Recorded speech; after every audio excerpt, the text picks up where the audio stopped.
And we're back again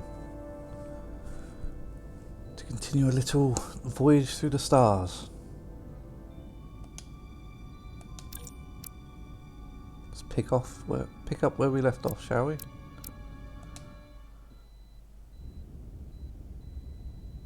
I was getting hit by the weird electronic green stuff. I'm good. Help me with him.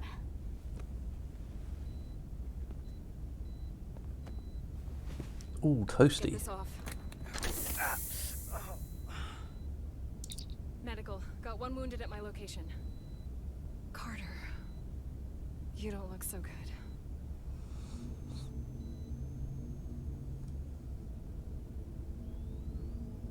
You gotta be more careful. I just got here. I'm not ready to see you two get blown to space dust just yet. Now let's get you down to sickbay. Great. It can't be that urgent if they're just sitting there chit-chatting.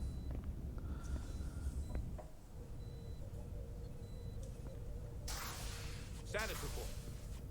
The repair crew made it inside. EPS flow is back to nominal levels.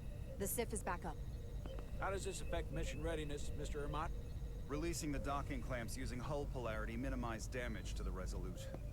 We'll have some last-minute repairs to make, but if we reapportion some of the staff, we can make our departure on time. As of now, however, we are successfully moored to the station. Good to hear. Send updates to my ready room. Commander Rydek, with me. Is he going to tell me off because I disobeyed him?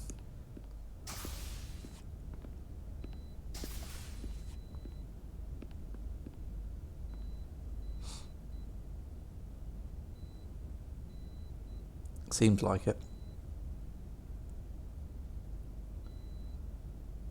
You disobeyed my orders.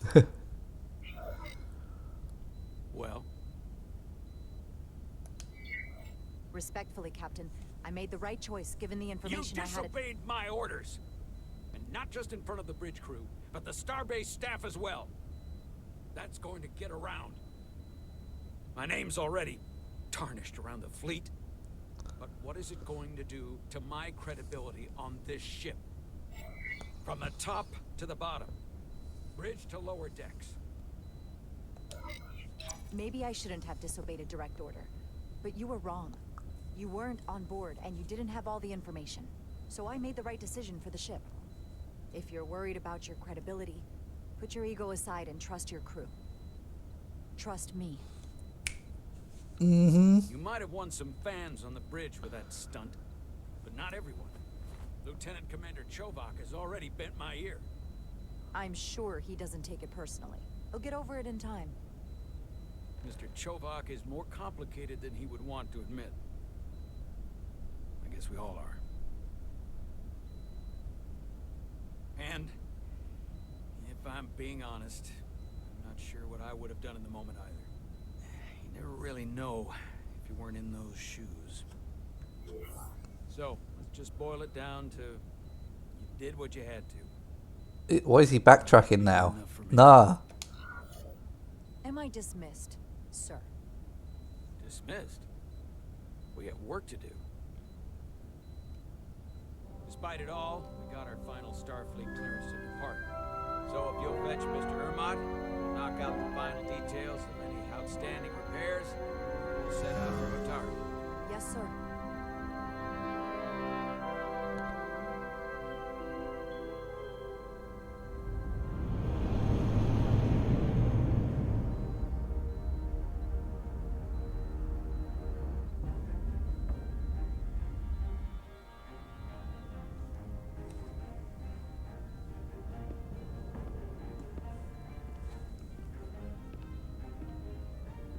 All departments reporting full mission readiness.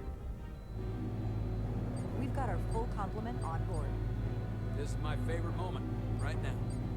The start of a new mission is always full of possibility. The Orion Syndicate can sell it as a drug. Don't let the Admiralty hear you say that.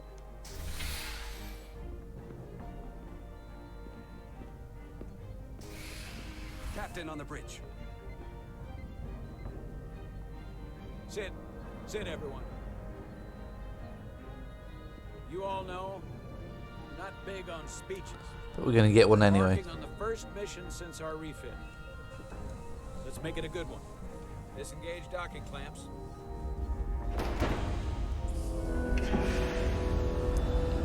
Oh, you don't want to blow them off this time, huh? Docking clamps released. Thrusters ahead, Mr. Handar.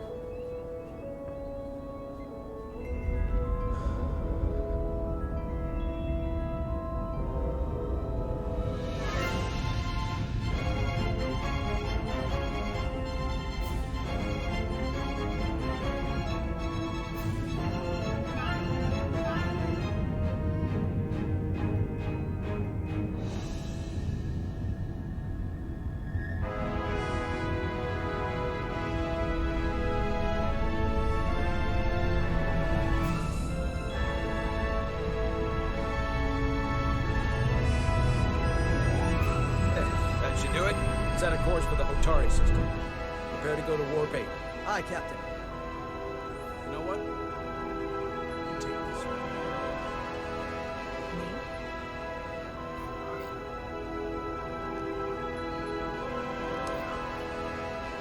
Helm. Do it.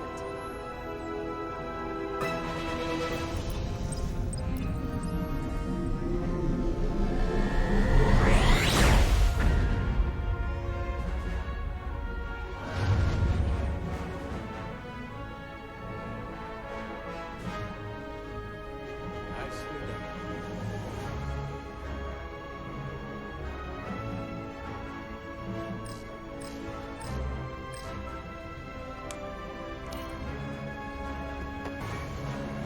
Easy. Thank you. I'm fine. Really.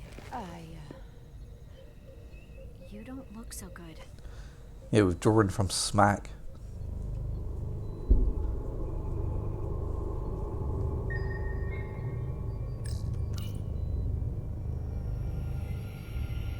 I have to get to sickbay. Go.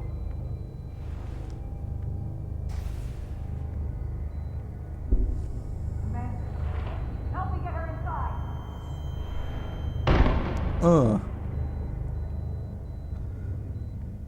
Now they're both in sickbay. Wonderful.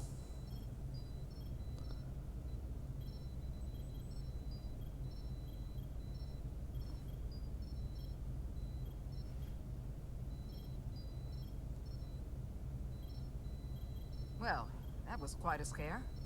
A few minutes more and it would have been one of the shortest tenures on record for a first officer. Is that the engineer that was out on the hull? That storm did a real number on him, but he'll live. Just needs rest. You should worry about yourself. Your deridium levels got dangerously low and destabilized your cell structure. This is definitely one of the more memorable first days I can think of. My name is Dr. Aram Duval, Chief Medical Officer.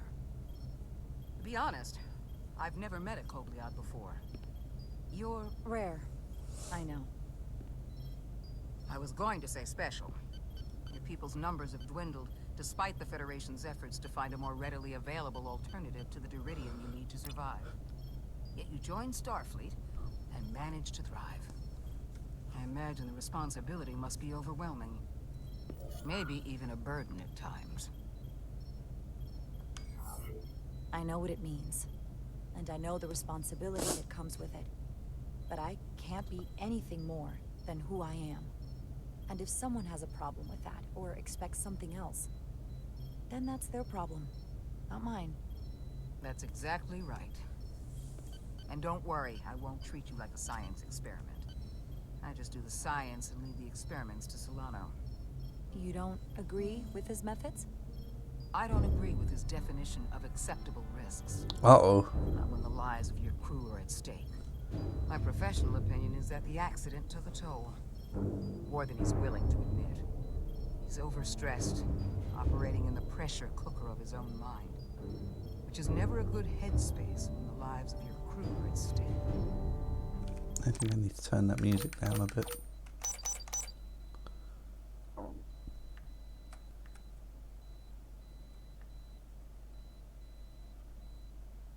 But concerns me is that now he's even further away from the thing he's been chasing his entire career. Breakthrough discovery. The major innovation. Something he can put his name on.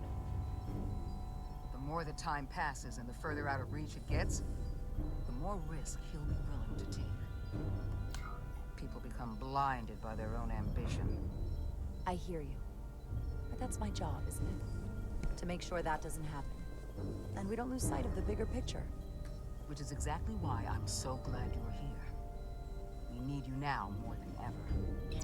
And I have to give you credit for what happened on the bridge. It took guts to defy a direct order. Huh. I guess word travels fast around here. It's a small ship. And everyone's curious about the new XO. Fortunately, your cell structure's almost completely stabilized. And I'll spare us both the lecture, but I do feel it's my responsibility to remind you, without regular infusions of Duridium, you will not live. It's as simple as that. Understood. And my work here is done.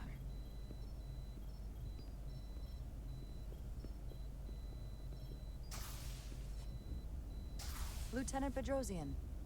I came to see if you were okay. We were all pretty worried on the bridge. No one knew what was happening. I don't want anyone to worry. This is just part of who I am. It doesn't define me. Of course. She's got I a thing completely for her. understand. And I would probably feel the same way if I were you. You trusted me earlier with the shields, and I appreciated that. I want you to know that I have your back. Thank you.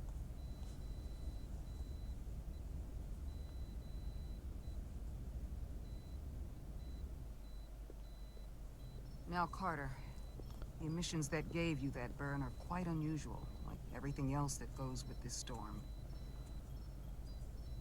That's a combination of hyronolin and lectrazine to counter the radiation effects. That should help speed your healing. She's come by a couple of times to see you already. Be brief.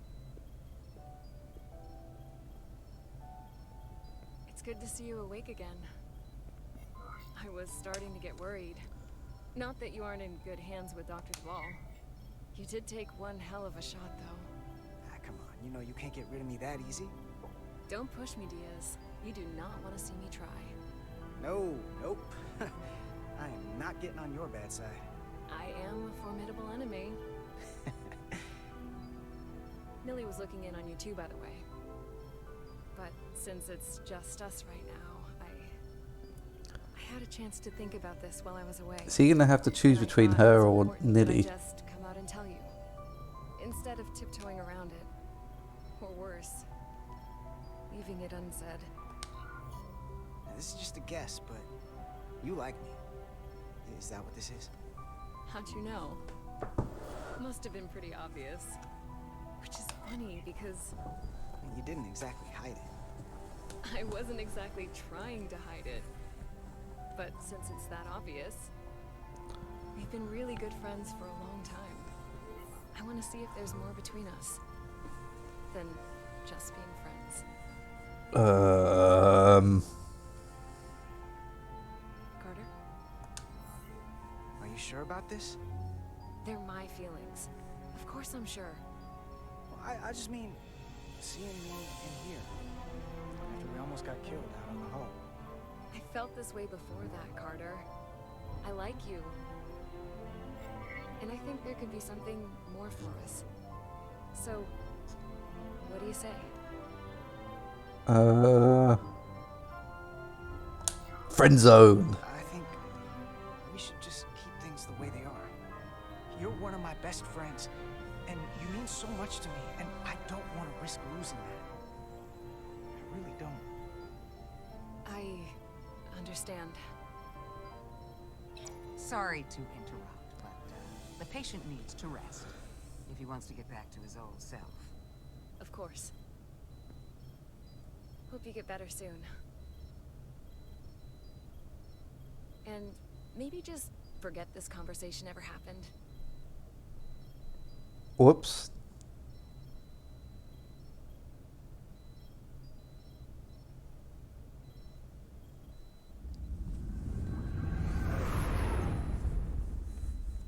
approaching the rendezvous point outside Atari space. Helm, bring us out of warp. Dropping to impulse.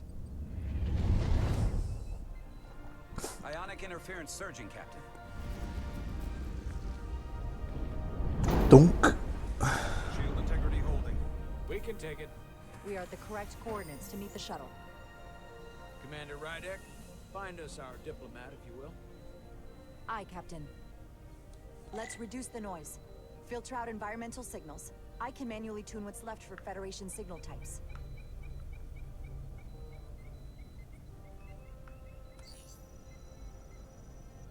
I've located the shuttle. Opening comms. On screen. Uh-oh. Shuttle to Resolute. Shuttle to Resolute. Debris field. Lost maneuvering. USS Excelsior. Can't get it any clearer. Dunk. We won't get a transporter lock. It's just not happening. Power up the tractor beam. We'll pull them directly into the docking bay.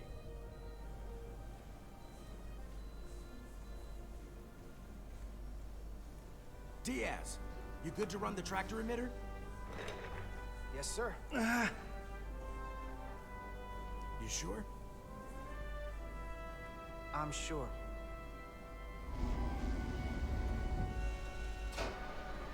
Come on, Diaz. Why didn't he just do it? First thing, lock onto the shuttle and stabilize the rotation.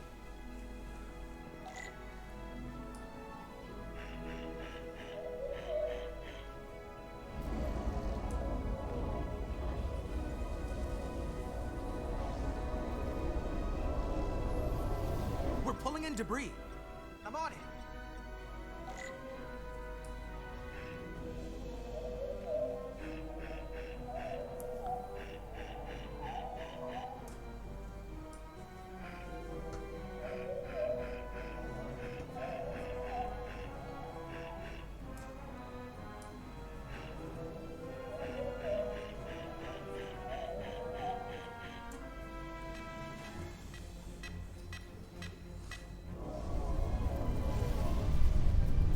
Uh-oh.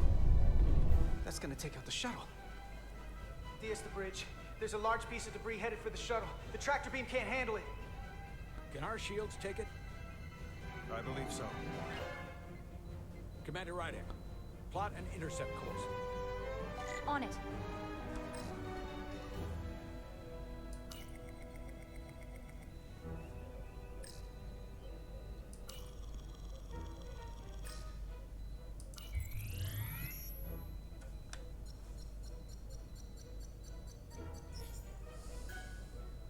Here we go. Maneuvering thrusters bearing 53 Mark 17, 200 meters on an intercept course. Maneuvering. Can our shields take it? I believe so. So the entire ship could just be destroyed. Oh no. Whoa! Someone's working hard on the bridge.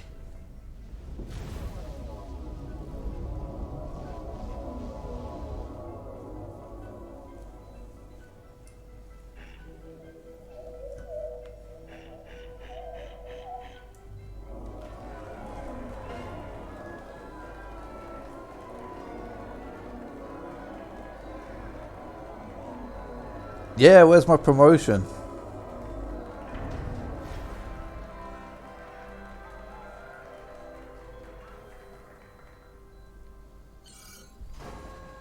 We got the shuttlecraft on board. Good job. We're on our way down to meet them.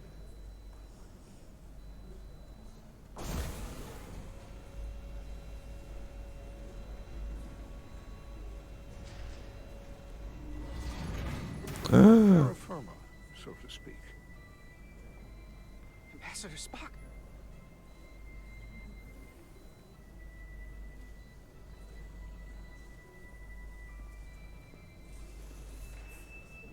The captain will be right down to meet you, sir. In that case, I will wait for him here.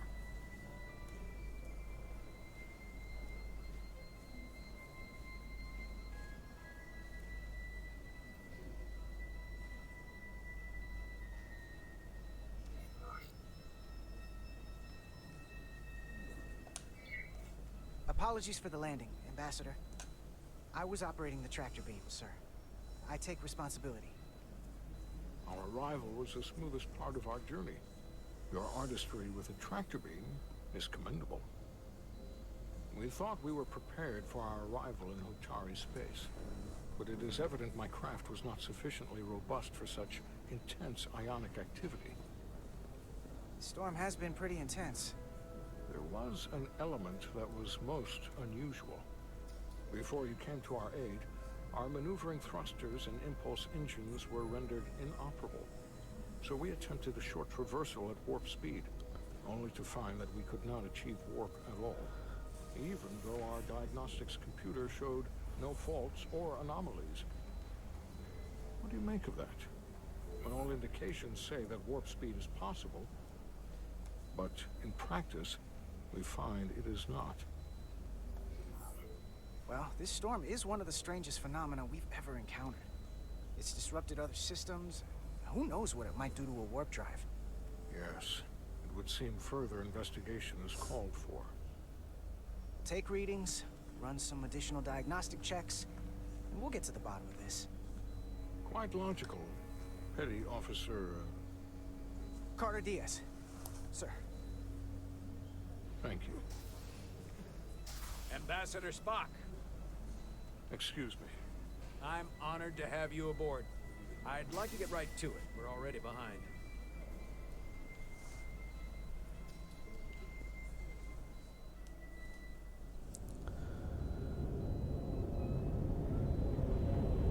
Cool.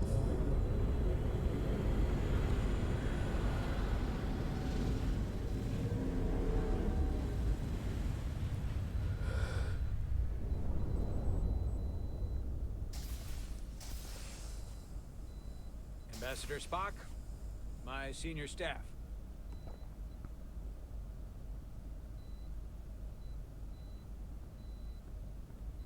It's not every day that a captain gets to welcome a Starfleet legend aboard. You flatter me, Captain Solano. But legend implies the past tense, whereas I am very much focused on our present circumstances. I didn't mean to suggest you were stuck in the past. You're right, Ambassador. Not the most diplomatic choice of words. We're all curious about the future, Ambassador. Specifically, what exactly are we getting involved in here? We got the basics from Starfleet. Two formerly peaceful neighbors are now on the brink of war. Indeed, and the tension between them grows fiercer by the hour.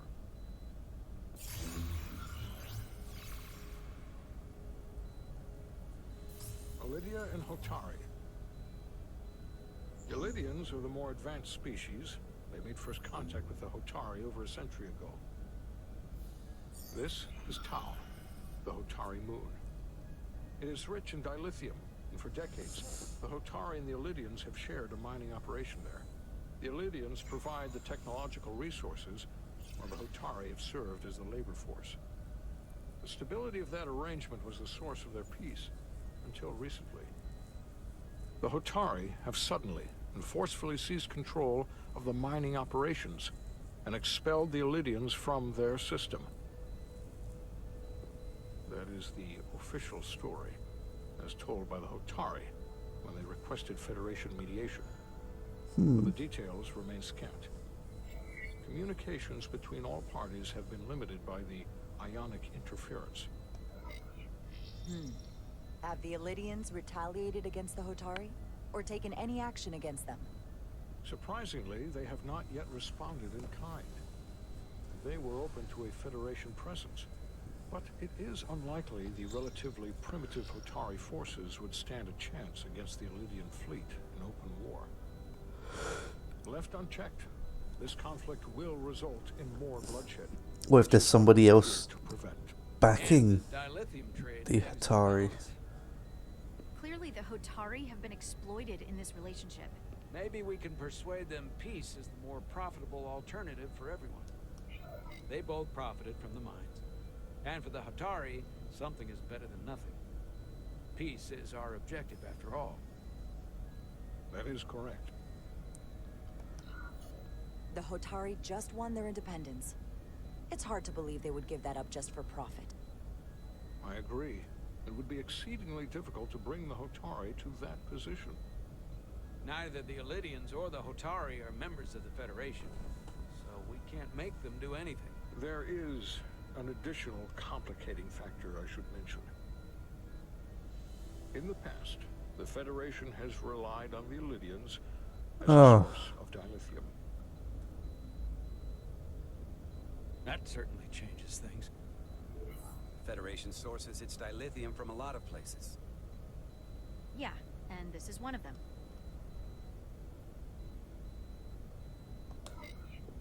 That means the Hotari have no reason to trust us.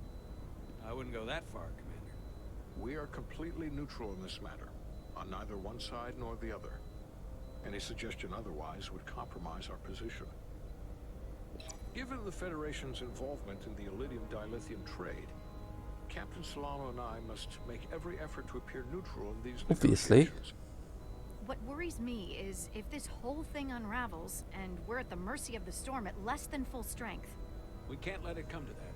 Considering what the Ion Storm has done to our ship, and the Ambassador's shuttle, we have to assume the Illidian fleet has had problems with it as well.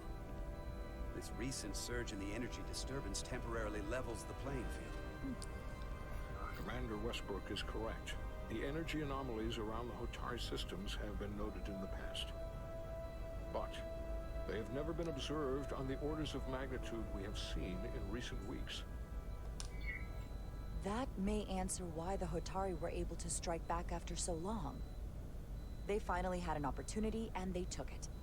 That would also explain the Illidians' restraint. And reason to learn as much about the energy anomaly as we can while we are here. We do not want to be caught at a disadvantage of our own. So I trust we understand our circumstances. We're operating on a strict timetable here, and we're going to be leaving for the negotiations shortly. Commander Westbrook, I want you to leverage our systems to investigate the anomaly from here while we're gone. Aye, Captain. Thank you all. Dismissed. I want to speak to both of you privately.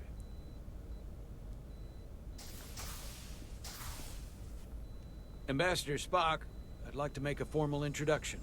My first officer, Commander Jara Rydek.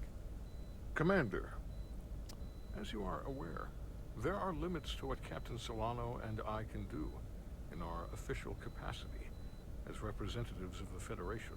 But someone in an unofficial capacity, your first officer, for example, would not be bound by those restrictions. Commander Rydek could ingratiate herself to certain parties behind the scenes, where they may be more candid in revealing subterfuge. information that could lead to a resolution. She certainly goes her own way. Maybe that helps in this case. I'm perfectly happy to work outside the lines. And by extension, you will be doing your duty, Commander. Just not too far outside the lines. Well, I hope Commander Rydek will have more luck finding out what really happened than we will through official diplomatic channels. The fate of the negotiations, the interests of the Federation, and the prospect for peace will very well depend on it.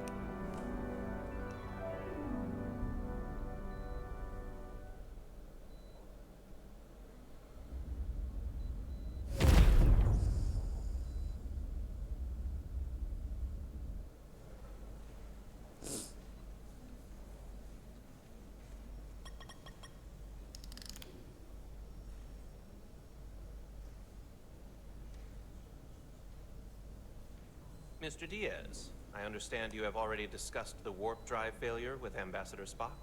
I have. It is imperative that the Ambassador's shuttle be flight ready. I need you both to ascertain the root cause of the system failures he encountered. I'm surprised, Commander. I thought you would have wanted to work on Ambassador Spock's shuttle yourself. I respect the Ambassador and his many accomplishments, but I do not derive any satisfaction from interacting with his shuttle as if it were somehow transubstantiated through its association with him. Especially when I have the entirety of this starship to concern myself with. The Ambassador asked me to take a look, and I'm ready to crack this thing open. Good. You could learn from Mr. Diaz's focus. I'll take notes. Then I will leave you to it. Make note of any abnormalities in your report. Carry on.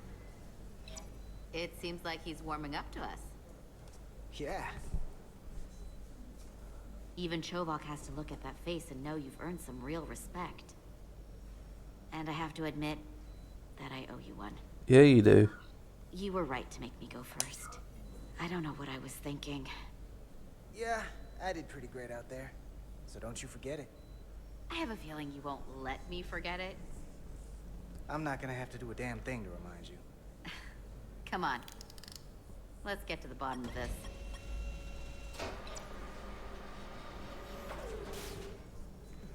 Ready to go? All set. Let's run the diagnostic.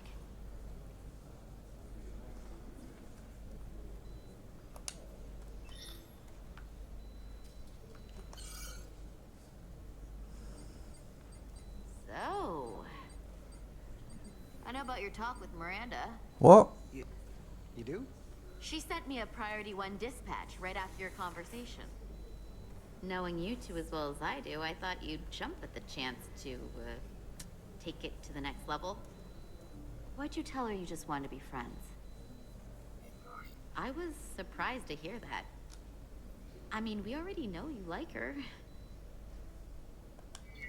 Not that far off to like her like that. Because I do think we should just stay friends. I don't want to do anything to mess that up. Fair enough. I get it. And a direct, honest answer is gonna make it a lot easier to stay friends. Just, when you see her, don't make a big deal of it. And I'll be there to smooth things over. Is that thing done? Yeah, it's wrapping up. Let's see.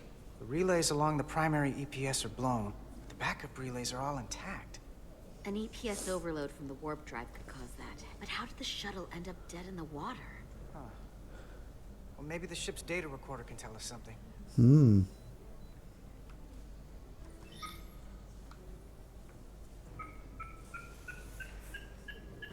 Here.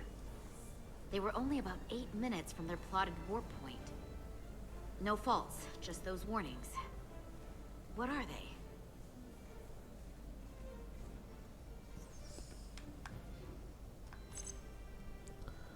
Subspace variance out of tolerance. What does that mean? It means the main navigation array lost sight of space somehow. Will the array going offline cause that? Yes, but it should have also thrown a fault code. The warp field became inverted suddenly. I've seen this happen when the center warp coil cracks. A cracked warp coil throws a fault code. Still, we should take a look. There was a complete warp cascade failure. Wow. They're lucky the shuttle didn't turn inside out. Makes me think the computer panicked on the warp field equation. Any one of these failures should have thrown a fault. If it was caused by a system failure. None of this caused the relays to blow. Roll forward to when that happened. Yes, ma'am. So here, they take a moment to get their bearings and they attempt to re-engage the warp drive. There. That's the relays blowing. And look, there's another warp system alert. They're all the same. Subspace variance out of tolerance, or warp inversions. Finally, there's a complete warp cascade failure. Then it's one of two things. Either a warp coil is cracked, or the navigation array is offline. That makes sense. Divide and conquer. You want to check the warp coils or the navigation array? I'll check the other. Let's not overcomplicate this. One of these systems is likely broken. I'll check the nacelles for a cracked coil.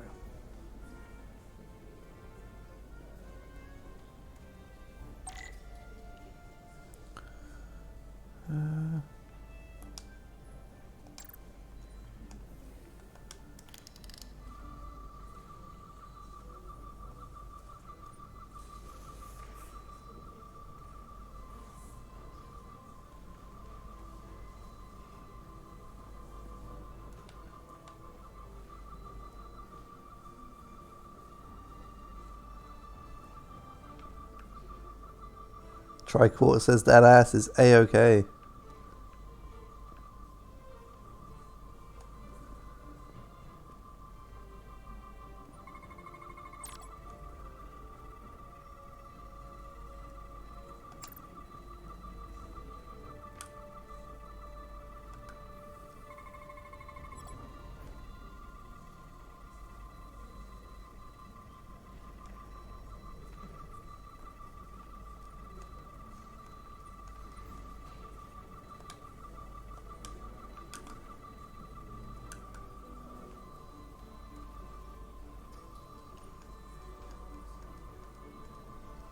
Okay.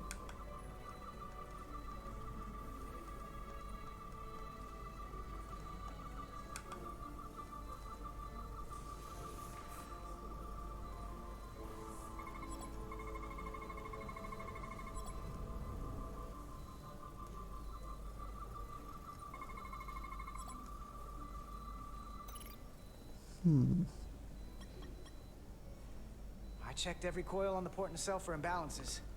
If any coil in either engine were cracked, I would have detected it. So, it must be the navigation array. Except it's not. Checked and double-checked.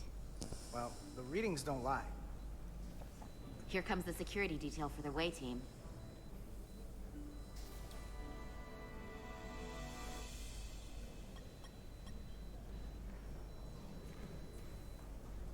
Hey, going planet side?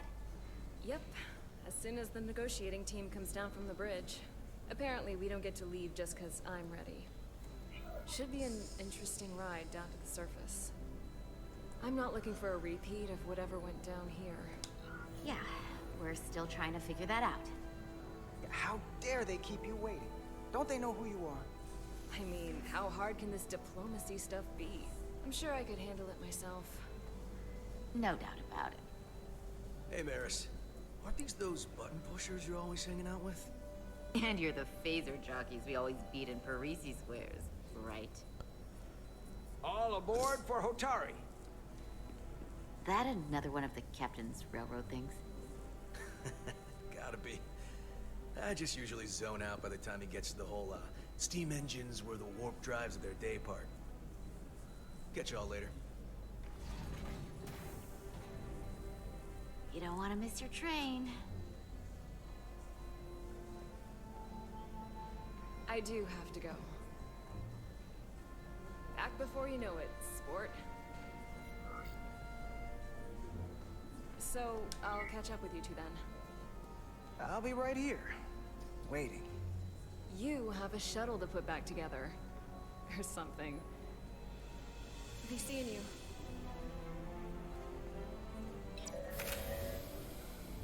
Completely neutral.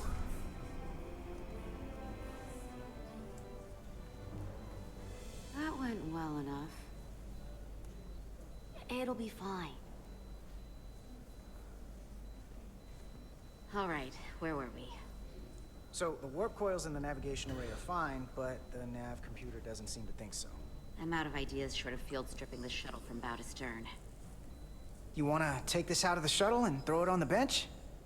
Oh, real hands-on maintenance. I like it. Okay, the nav computer is patched into the ship. The ship's computer can double-check our work. If the shuttle's nav computer is putting out false data, we'll know it. Let's run through the shuttle's logs again. Running now.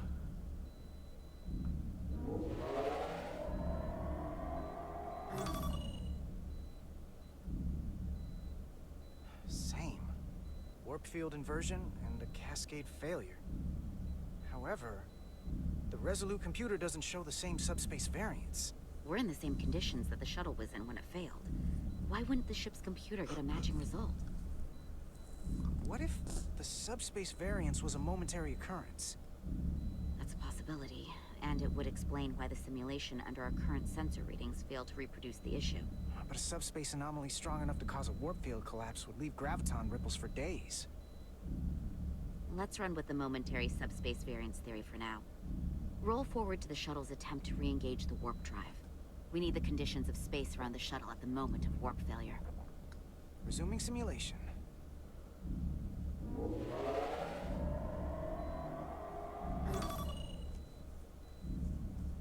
Error in warp field calculation. Cochrane formula variables are out of range. That right there. Take the shuttle sensor data from that moment. Computer, why did the warp field calculation fail? Warp field pressure returned non-orthogonal. Results undefined. That doesn't help. Wait, what if we use a different ship?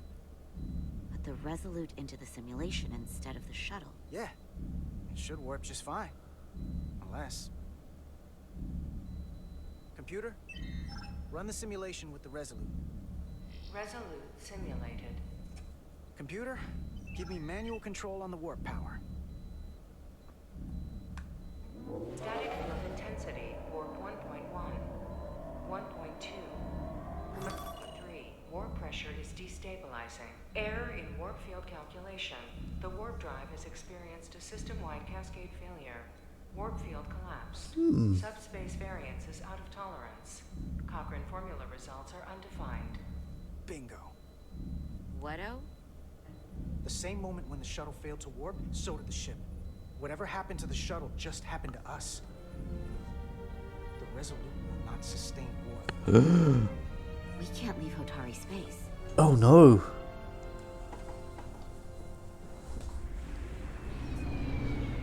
You should probably tell the captain that.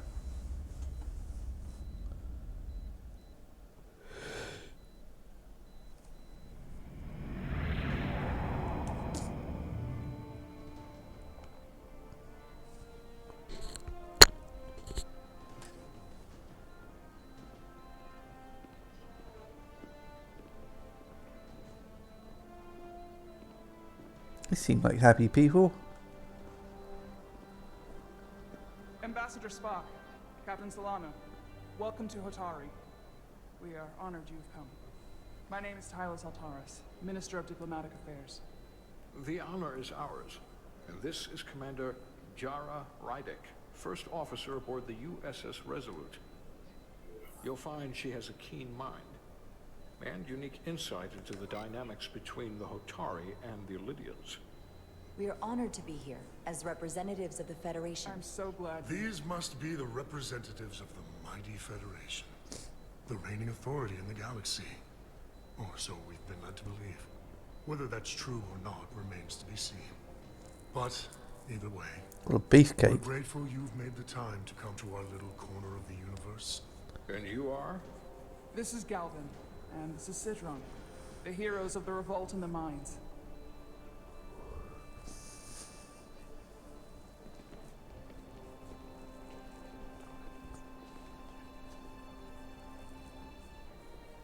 Let's hope this is the last time we ever have to come here.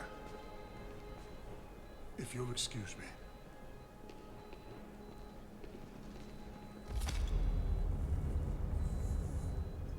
I think we're about to begin. Did you hear the arrogance from that guy? I don't know what we're walking into here. That guy was something. Something about his tone tells me this won't be easy. That was my sense as well.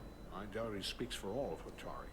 So I would urge patience until we speak with their queen. Queen?